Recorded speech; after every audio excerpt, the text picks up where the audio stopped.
We are looking at how to pronounce the name of the Serbian professional footballer. We're going to be looking at how to say more names from football that are famous but confusing. We're going to be looking at how to say the name of his current football club as well. So, tons to learn about football here.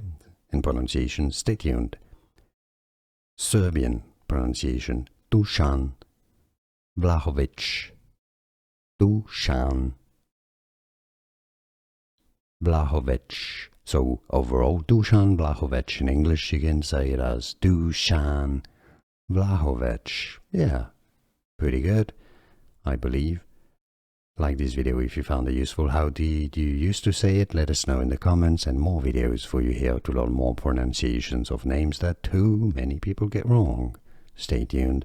See you there. Thanks for watching.